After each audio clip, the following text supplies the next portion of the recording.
What's good people, and welcome back to the channel, Crewboy Productions. My name is BK, and this is the Silly, Nerdy, and Wordy Podcast, episode 63, Shadow Force spoiler review. And in this episode, I'm going to be giving my spoiler review thoughts on the new action film Shadow Force, starring Kerry Washington, Omar Sy, and Mark Strong. And also, I'll be giving a little nugget of information that happened in this film, a nod to another film franchise, an iconic moment, I think, that is involved within this movie. What's going on, everybody? I hope everybody is doing very well. And I'm glad to be back doing another episode. And again, this is going to be a spoiler review of the new film Shadow Force. And let's get to it. This film, Shadow Force, is directed by Joe Carnahan. And before I get to that, I want to make sure that I correct myself, because in my out of the theater reaction, I mispronounced Omar Sy's name and I mispronounced it the other way. And so I just wanted to make sure I corrected his name. The name is pronounced is Omar Sy, not Sy. And moving on, this movie stars Kerry Washington, Omar Sy, Mark Strong, Jahleel Kamara, Method Man, Divine, Joy, Randolph, and many others. And so that is the main cast, and it's directed by, again, Joe Carnahan. His former director credits include The A-Team, and that was in 2010, Smokin Aces in 2006, and then Smokin Aces 2 in 2010, and then Bad Boys for Life in 2020, which is amazing. I love those Bad Boy films. And as I mentioned earlier, there's a nugget within this Shadow Force film, a little spoiler, that happened in this film. And if you have seen the Bad Boy films, all three of them, there is a signature moment that happens in all of the films where Martin Lawrence and Will Smith's character, they somehow end up on the ground. And as they stand up, the music is playing, the camera is rotating 360 around them as they are still. And one of them says, "Stuff got real." And it's just an iconic, what I believe is an iconic moment in each of those Bad Boy films. And I believe within this Shadow Force film, this director, he did his own version of this camera shot, a little different, a little less intensity, but he still did it, what I believe. I could be wrong. But in this film, Kerry Washington and Omar Sy's character, they are on the beach, I believe, and as they are standing up, the camera starts to rotate as well on them as well. And like I said, just a little bit less intensity as it is in the Bad Boy movies. So I just thought that was a really nice moment to give a nod to Michael Bay, because he is the one that started that off. And if you don't know who Michael Bay is, think of Bad Boys 1, think of Bad Boys 2, think of the first 5 Transformers movies, think of Armageddon. Those movies are what Michael Bay has done. And so he has made that particular movement of the camera and the scene and the music very iconic. And so very cool to see this director put that in this film. So a nod to that particular moment. Now, let's get back to this movie. Of course, this Shadow Force movie, I also say that Kerry Washington is a producer on this film as well. And this was an interesting movie.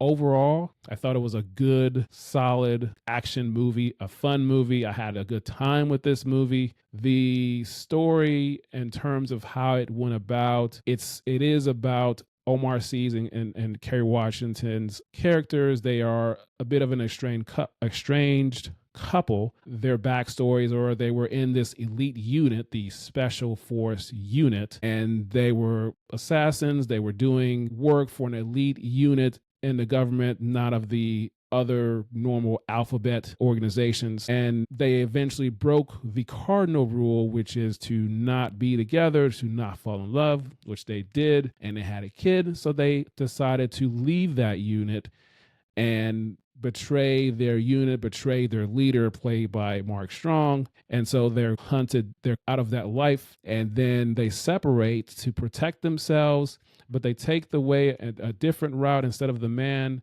being the one that's being away from the family and protecting them from afar, it's actually the woman, Kerry Washington's character. She's the one that has to be separated from the child and the husband. She's not the one staying at home. And so that's an interesting choice that they chose to do that, and very cool to see that, as well as just Kerry Washington being in this action type of a role. And so at the beginning of the film, they are separated and they eventually reunite about in the second act of the film. And of course, the father character, Omar Sy's character, and the kid, they're at a bank, and then something happens. It's on camera, and so then they have to go into hiding then have to go on the run, and then the movie picks up from there. But like I said, I thought it was a good, solid action movie. Like the twist at the end where Method Man's character ends up betraying them, being the inside guy.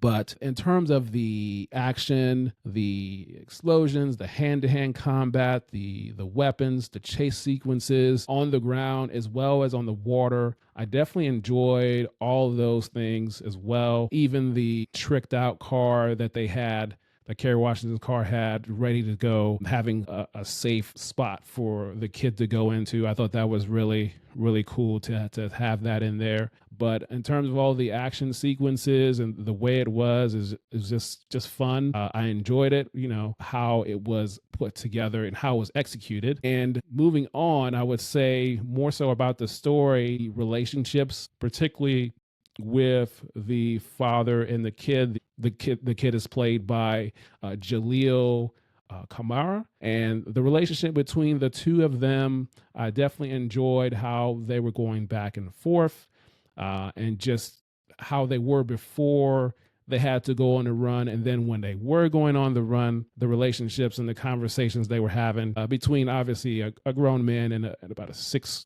or 7 year old or 5 or 6 year old. Definitely enjoyed the way they played off of each other.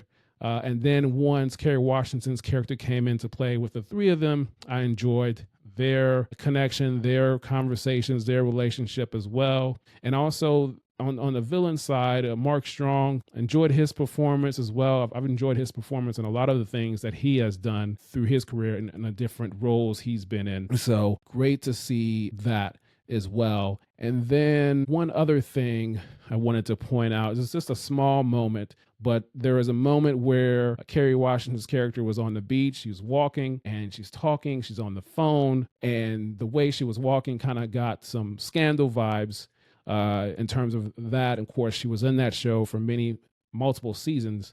And so there's just a certain way that she walked. I feel like I saw a little bit of that in this film as she was doing that on the beach briefly.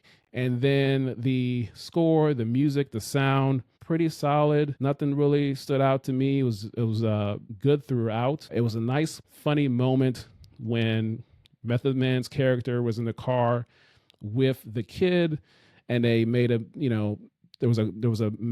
made a reference to Wu-Tang Clan. Of course, Method Man was in that group for a long time, way before he became an actor. And it's just interesting that the parents of Jahleel allowed him to not only just be in this movie, but there was a moment where he had to say one of the more vulgar curse words about Wu-Tang Clan. It was a funny moment, interesting, obviously that does happen in the world of acting, letting kids say certain words for a film. So that was an interesting and funny moment. And then also the pacing and the rhythm of the movie, I thought it was pretty good throughout. I didn't feel like there was any small or slow moments for me. So I definitely liked that also. And this movie wasn't too long, so it was under 2 hours as well. And what else can I say? I definitely, like I said, I enjoyed this movie. It's definitely Blu-ray worthy for me. Would definitely watch it again once it becomes available. And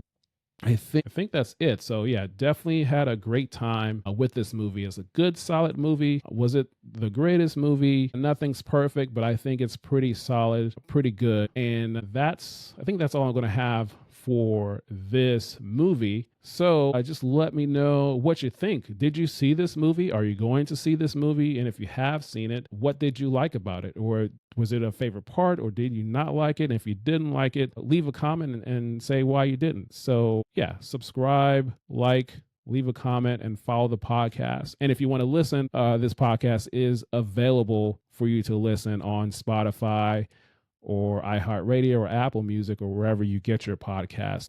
You can definitely do that as well if you prefer to listen. And that is it for today. So hope you enjoyed it. Hope you come back again.